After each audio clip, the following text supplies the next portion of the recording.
ബംഗാളിൽ നിന്ന് വരുന്ന വാർത്തയാണ്. ഇപ്പോൾ വോട്ടർ പട്ടിക തീവ്ര പരിഷ്കരണവുമായി ബന്ധപ്പെട്ട ചർച്ചകളൊക്കെ നടക്കുമ്പോൾ പലർക്കും ആശങ്കയുണ്ട്.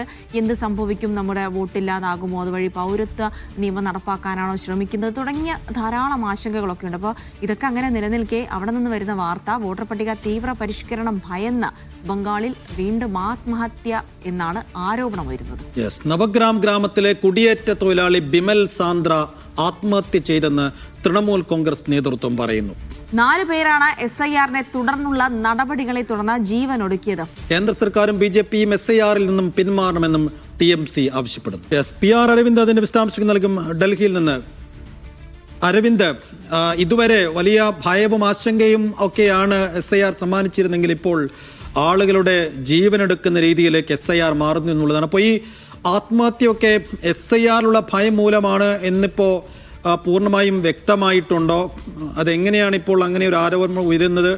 തൃണമൂൽ കോൺഗ്രസുമായി ബന്ധപ്പെട്ട് എന്താണ് പറയുന്നത്?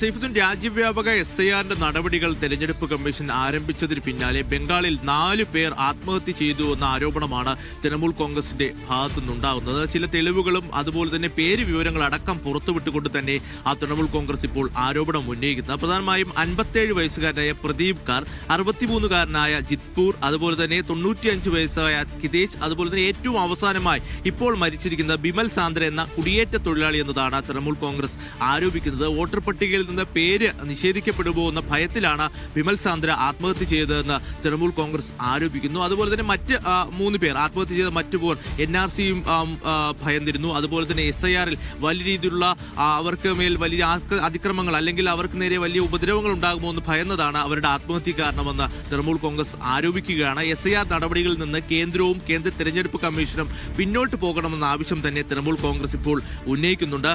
ബിമൽ സാന്ദ്രയ്ക്ക് പുറമെ മറ്റ് 3 പേരും ആത്മഹത്യ ചെയ്തിട്ടുണ്ട്. ഗുരുതരമായ ആരോപണമാണ് SIR-നെതിരെ ഉയർന്നിരിക്കുന്നത്. കാരണം നമുക്കറിയാം, അടുത്ത വർഷം ബംഗാളിൽ തിരഞ്ഞെടുപ്പ് നടക്കാൻ പോവുകയാണ്. ബംഗാളിന് പുറമെ കേരളം, തമിഴ്നാട് എന്നീ 12 ഇടങ്ങളിലാണ് SIR നടപടികൾ തെരഞ്ഞെടുപ്പ് കമ്മീഷൻ പ്രഖ്യാപിച്ചത്. കേരളത്തിൽ ഈ SIR നീട്ടിവെക്കണമെന്ന ആവശ്യം മുഖ്യ തെരഞ്ഞെടുപ്പ് ഓഫീസർ അടക്കം ഉന്നയിച്ചതെങ്കിലും ആ ആവശ്യങ്ങളെല്ലാം തള്ളിക്കൊണ്ട് ഉടൻ തന്നെ ആരംഭിക്കാമെന്ന് തെരഞ്ഞെടുപ്പ് കമ്മീഷൻ വ്യക്തമാക്കുന്നു. ബംഗാളിലാവട്ടെ മമതാ ബാനർജി തന്നെ പരസ്യമായി നിലപാട് വ്യക്തമാക്കിയിരുന്നു. SIR ഒരിക്കലും സംസ്ഥാനത്ത് അനുവദിക്കില്ല, ഇത്തരം നടപടികൾ അത് ജനാധിപത്യ വിരുദ്ധമെന്നതാണ് മമതാ ബാനർജി ചൂണ്ടിക്കാണിക്കുന്നത്. 4 പേരുടെ ആത്മഹത്യ SIR-നെ തുടർന്നാണ്. കൃത്യമായി വോട്ടർ പട്ടികയിൽ നിന്ന് പേര് നഷ്ടമാകുമോ എന്ന ഭയത്തിൽ ഇവർ ആത്മഹത്യ ചെയ്തു എന്ന ആരോപണം കൂടിയാണ് ഇപ്പോൾ തൃണമൂൽ കോൺഗ്രസ് ഉയർത്തിയിരിക്കുന്നത്. ഇതിൽ അന്വേഷണം നടക്കുന്നുവെന്ന് കൂടി ബംഗാൾ സർക്കാർ വ്യക്തമാക്കുന്നുണ്ട്. അതിൽ വരും ദിവസങ്ങളിൽ ഇതുമായി ബന്ധപ്പെട്ട വലിയ രീതിയിലുള്ള വാദപ്രതിവാദങ്ങൾ നടക്കുമെന്ന കാര്യത്തിൽ സംശയമില്ല. കാരണം രാജ്യവ്യാപകമായി ഈ തെരഞ്ഞെടുപ്പിന്റെ പ്രക്രിയയിൽ ഉദ്യോഗസ്ഥർക്കുള്ള പരിശീലനമാണ് ഇപ്പോൾ നടന്നുകൊണ്ടിരിക്കുന്നത്. നാളെയാണ് ഇത്തരത്തിൽ ഈ ഫോമുകൾ വിതരണം ചെയ്യാൻ ആരംഭിക്കുന്നത്. നാളെ മുതൽ അടുത്ത മാസം വരെ ഈ ഫോം വിതരണവും അതുപോലെ തന്നെ വിവരശേഖരണം അടക്കം നടക്കും. ഡിസംബർ 9-നാണ് ആദ്യ കരട് വോട്ടർ പട്ടിക പുറത്തുവരിക. ഫെബ്രുവരി 7-ഓടുകൂടി അന്തിമ വോട്ടർ പട്ടിക പുറത്തുവരും. ബീഹാറിൽ SIR നടന്നതിന് പിന്നാലെ വലിയ വിമർശനം പ്രതിപക്ഷ പാർട്ടികളുടെ ഭാഗത്തുനിന്നുണ്ടായിരുന്നു. ഏകദേശം 47 ലക്ഷം വോട്ടർമാരുടെ ഈ പട്ടികയിൽ നിന്ന് കുറവുണ്ടായി എന്നതാണ് കണ്ടെത്തലുണ്ടായിരിക്കുന്നത്. എന്തായാലും ബംഗാളിൽ വലിയ പ്രതിസന്ധിയിലേക്ക് SIR പോകുന്നു.